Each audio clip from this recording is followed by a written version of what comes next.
I've got a question for y'all. About how long do you think it takes to record approximately 7 to 8 sentences in a single take on camera? Well, I can tell you that it's at least an hour because that's how long I've been out here trying to record this freaking intro. Welcome back to another episode of Robuilt. I'm your host, Rob, and last week I released a video talking about hitting 10,000 subscribers. Now, as of right now, I'm sitting at 16,000 subscribers, and I just wanted to say thank you very much. It means the world to me, and I legitimately feel like my whole life changed like last week. And that's because y'all watch, so I appreciate that. If you're new to this channel, I started off as a DIY channel, but I have since pivoted to more of a tiny house, real estate, Airbnb, side hustle focused channel, so I hope you'll follow along for that. I'm going to be talking about my experience as a tiny house builder as it pertains to permitting, designing, finding the right contractor, decorating, listing your tiny house on Airbnb. And I'm really excited to announce that I'm actually going to be releasing in August a tiny house tour series where I go around the country, specifically starting in Southern California, touring different tiny houses and unique spaces. So keep an eye out for that. But for now, we're going to get into permitting. And before we do, if you wouldn't mind hitting the like and subscribe button, it does help me out with the YouTube algorithm. I'd really appreciate that. And while you're at it, hug somebody. All right, no, single take, I did it. Boom, let's get into it.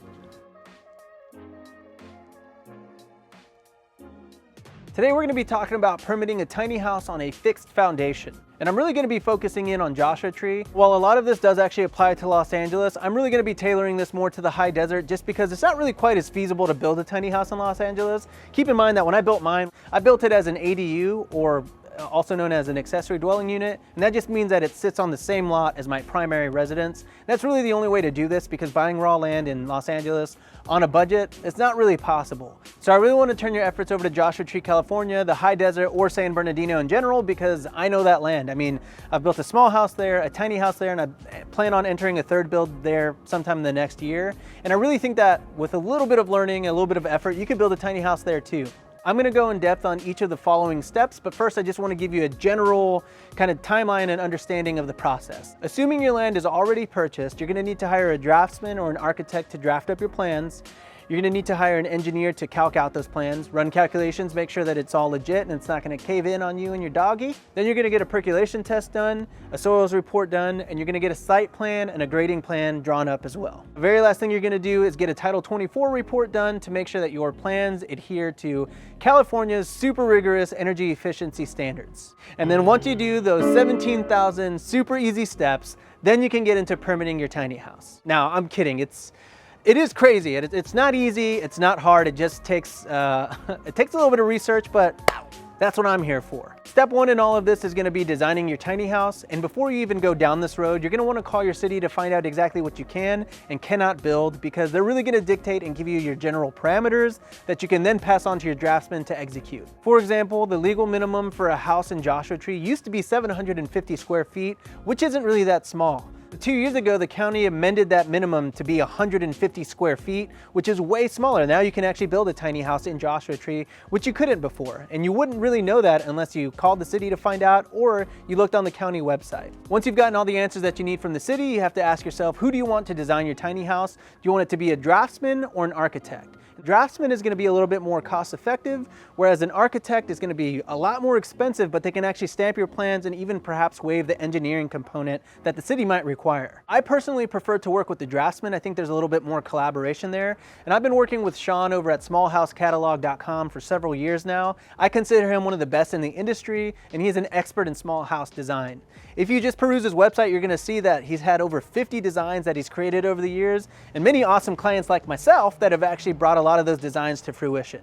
Now, I do know that a good draftsman is going to charge you anywhere from $1.75 to $2.50 per square foot of the home that you're designing. He's based out in Washington, and that occasionally presents some challenges because he's very familiar with Washington code, but not necessarily California code. And so this is why I think you need to be pretty brushed up on California code and, make sure that you're getting the answers from the city that you need to get so that you can send that over to your draftsman. And a lot of the time cities have what's called prescriptive code, meaning certain requirements that if you pass that on to your draftsman to incorporate into your plans, plans, you can actually waive the engineering component of your design. Which brings us to step 2 of permitting, which is engineering. Now in California, it is technically possible to permit your plans without engineering, but it's not easy. You have to design your plans around what's called Type 5 prescriptive code. And like I said, prescriptive code is basically code that has been pre-approved and vetted by city engineers that allow you to incorporate that into your own plan so that you can bypass having to hire an engineer. Which in theory sounds awesome, but unfortunately, there are many times in which you can't actually bypass an engineer. Just to hit pause on that really quick, I want to be real for just a second and let you know that I actually finished recording most of this video yesterday, and when I was sorting the footage, I found out that my microphone died halfway through.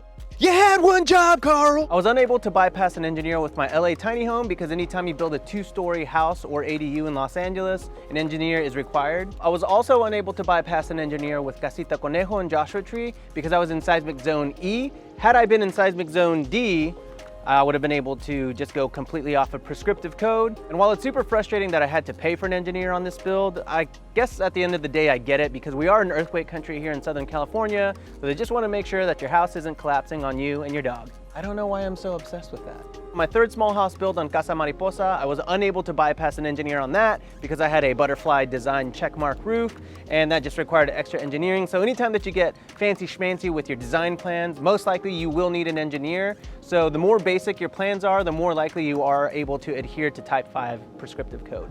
On my LA tiny house, I spent $900 on engineering, which is a really good deal. I've never actually been able to replicate that ever since, because on Casa Conejo, I spent $2,500 for engineering on that. And then on my small house build, I spent a little bit more than that. So if you're building a tiny house within the 300 to 500 square foot range, you can expect to pay about $2,500 an engineer, unless you got a friend who's an engineer that can do it for a beer. But then again, you probably don't want him to engineer your house while drinking beer. So do what you will. Let's get into step 3 of permitting, which is your percolation tests and your soils reports. These are really going to be the biggest bottlenecks during your entire permitting process. I'm not going to get super technical on this because, spoiler alert, I'm not a scientist. What? So basically you hire a geological engineer, pretty sure that's a thing. They come out and test how absorbent your ground is, you know, how quickly water absorbs into your soils. And from there, that dictates your septic system design.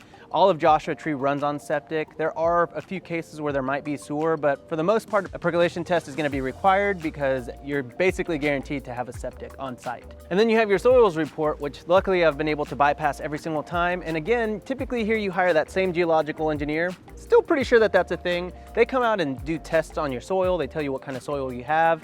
And then that basically dictates, you know, your foundation, how wide your footings are going to be, how much concrete you're going to need to hold your foundation, hold your house up. Luckily, this has been one of the few instances in which I've been able to pass prescriptive code over to my draftsman for him to incorporate that into the plans. And because of that, I've been able to bypass the soils report, and that saves me about $2,500 to $3,000 right there. A percolation test, every single time that I've done it, runs anywhere from $2,000 to $2,200. These are going to be the biggest bottlenecks to your entire process because they take anywhere from 2 to 6 weeks to get in, unless you pay a hefty $500 expedite fee, which is a scam. And so you want to do this basically the moment you close on land. You want to get these tests done because you can't actually enter permitting without having the report and your septic design ready to go.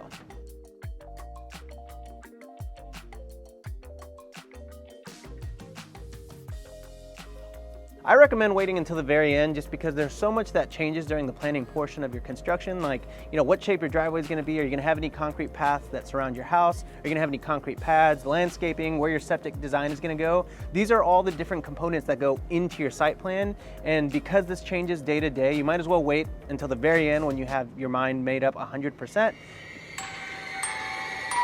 Luckily, site plans aren't very expensive. They cost anywhere from $90 to $150 a piece, depending on how many components you ask your designer to incorporate into the actual plan itself. Let's move on to step 5, which is getting a will serve letter from your water department. Again, this is going to be one of the biggest bottlenecks that prevents you from going into permitting because getting a will serve letter from your water department can take anywhere from 6 to 8 weeks. And while you can technically do this while you're permitting, there's no reason not to do this the moment you buy land. This should be one of the first things you do. And I understand that I'm putting this in, you know, step-by-step formats for you guys. Keep in mind that a lot of these you can parallel path. And if you do parallel path all the steps that I'm giving you, then it's going to get you to the permitting finish line so much faster. While you're talking to your water department, you're also going to need to set up what's called a fire flow test. This costs about $80, and this is basically where they send someone out to come and measure the water flow of the nearest fire hydrant. And this is basically going to dictate Basically gonna dictate the sprinkler design that's gonna go in your house. And before you ask, yes, sprinkler systems are required in all new constructions. Kind of a bummer because sprinkler systems can cost you anywhere from $3,500 to $4,500 depending on the size of your home, but you won't really be mad that you spent that money if your house ever catches fire and your sprinklers turn the fire off. And lastly, and perhaps your biggest expense in this entire process, is you're gonna have to call your water department and find out if you have A, water meter on your land, or B, if you do have a water meter on your land, you're gonna have to find out if that water meter is inactive or active.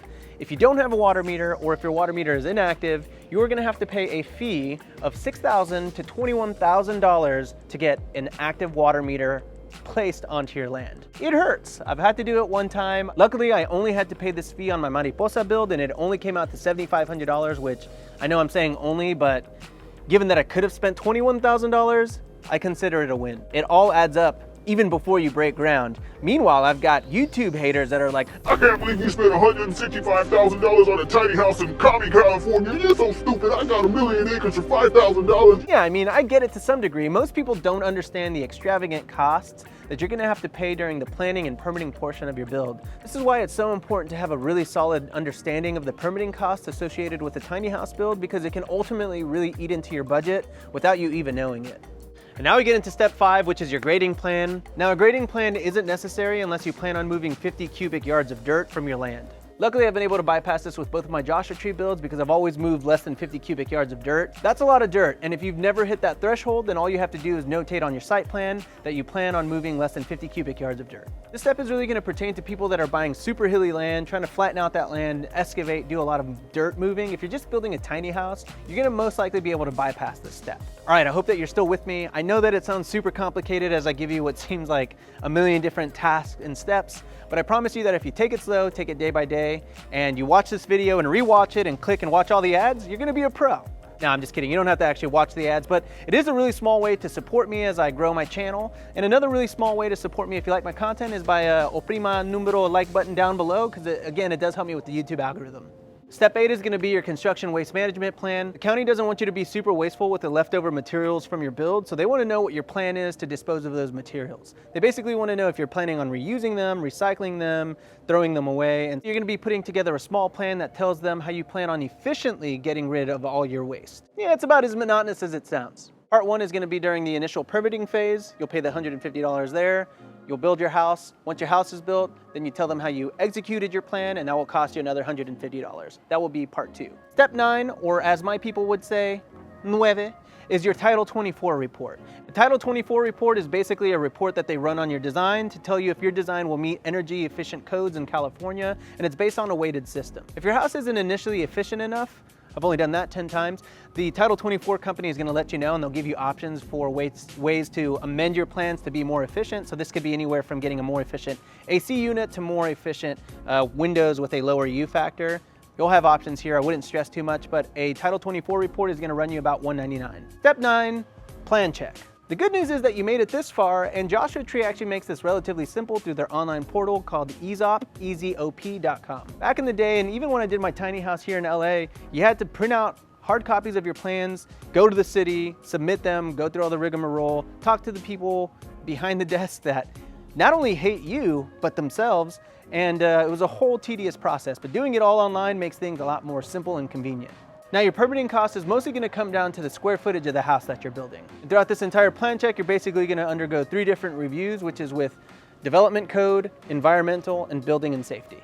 Now, in a perfect scenario, plan check is gonna run you anywhere from 15 to 30 days. Joshua Tree is a little bit faster than LA. Well, actually, no, it's a lot faster. I think it was 5 months faster than LA. I would plan for 3 months personally, especially if you've never done it before. The county is gonna give you your plans, all red lines and all marked up, and you're basically gonna have to make changes to your plans to abide by city code. So you're gonna pass that on to your draftsman to incorporate those new changes into your plans, but at the same time, you might have engineering changes too. So your engineer's gonna have to make changes, and then once they make those changes, you're gonna have to pass those off to your draftsman to reincorporate those along with the county ones. So there's just a lot of communication points and a lot of people that you have to communicate with. So I think a 3-month goal is pretty achievable. And like I said, if you can do it faster than that, awesome. Now, the plan check fees associated with Casa Conejo, my 300 square foot tiny house, was $792. Casa Mariposa, my 800 square foot small home, To go into plan check, those fees cost me $1,075. All right, and last thing I'm gonna say about this is you can definitely call your plan checkers to contest certain comments on your plans, but you can also call them and email them to get clarification on any comments that you don't understand.